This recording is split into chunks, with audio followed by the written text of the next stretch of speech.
does hair oiling help the scalp? I mean, it's a beautiful ritual. It's really beautiful. It has nothing, again, is a layer of comfort that goes at the surface. It does not do anything inside the same way as the water. It doesn't, I mean, the oils would not go at the deeper layers of the dermis unless you would have like a wound that the product would go through. But if you apply a oil, whether it's on the skin, whether if it's on your body, whether it's on the scalp, it will leave this layer at the surface, which has anti-inflammatory properties. It will help to remove toxins. Some oils can actually drain out toxins like coconut oil. Lavender oil is a very good antiseptic for scalp inflammations, or rosemary oil is very famous to increase blood flow, for instance, and to bring protein or vitamins into the roots.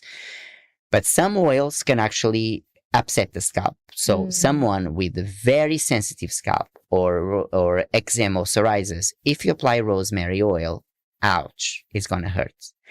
So even though that you want to increase growth, you're upsetting your scalp even further. And I'm sure that a lot of people love the ritual of applying rosemary oil, and they really believe, and there is a helping factor there, because by increasing blood flow, you're bringing protein onto the root.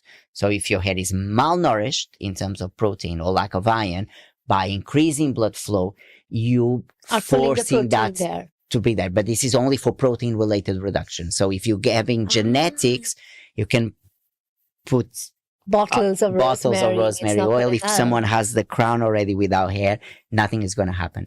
But if you apply rosemary oil on a very sensitive or reactive scalp, or eczemas or psoriasis or any atopic condition, is going to react. It's very, very powerful. It's very antiseptic, and that is not a good idea for scalp problems. So I mean, we obviously hear a lot of things on TikTok and on Instagram and all that, and you feel that everybody is going to react the same, and everybody's going to be happy, and you just end up with all these products at the shelf. The one does this, one does that, one does that. Yeah, but that's me right now, Ricardo, because there's actually these two. There's one hair fall serum and there's one hair growth serum, and I love both, and they both are used every day. And I'm like, oh, but I love both of these. I think they both work for me. So every day I alternate between the two. That's fine. So this is a ritual of oiling pretty much. So you're applying a component on the scalp. Okay, but you need to know what works for you. That's the thing. And you pretty much go first by reaction. So if your scalp reacts, you already know the product is not for you. But then you're going by feelings or by results. So then you may be oiling the hair. Let's say on the instant, it may not give you a reaction. So let's say my scalp is very oily, but I like to oil my hair. But then if I start getting congestion or build up, then I probably shouldn't do it as much, or maybe I should look for a different type of oiling, which is not so saturated, but is more lighter exactly. So they can rebalance more of my condition. Because as I say, there is no way that the oil will reach the deeper layers of the dermis. However, some products, whether are cosmetic or oils, can create congestion at the surface. So if you do that, oiling can actually do more harm than good. No, there is no evidence. We cannot categorize that 100%. So in some cases, like if the scalp is inflamed or if it's very dry, the oiling is actually a very comfortable thing that will replenish the hydrating layer, and it will make the scalp feel comfortable. It gives a very soothing feeling. So that could work very well as a ritual for dry hair, or even as an anti-inflammatory. They can do wonders.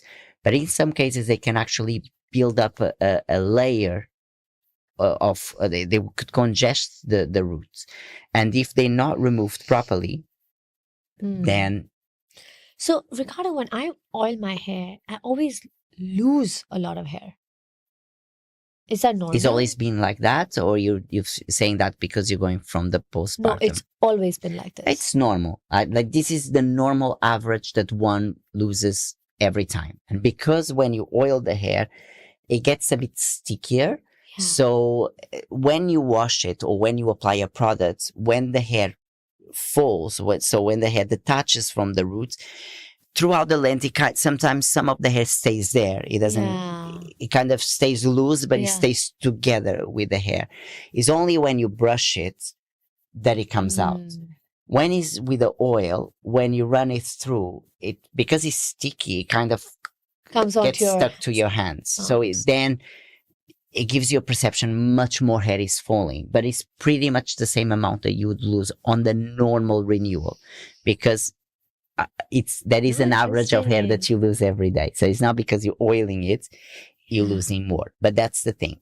If you feel that this amount of hair that you lose is translating into reduction, then you start seeing that there is no growth coming back. So you don't have smaller hairs and the areas are becoming finer. It's not because of oiling, it's because you're developing genetics. Got it. Okay, even if you stop oiling, and I know clients that, I stopped oiling, but my hair kept on reducing. I thought it was from oiling, but it's not from oiling. So what is it? So people also get confused about it. No, it's just because they were already developing genetic reduction.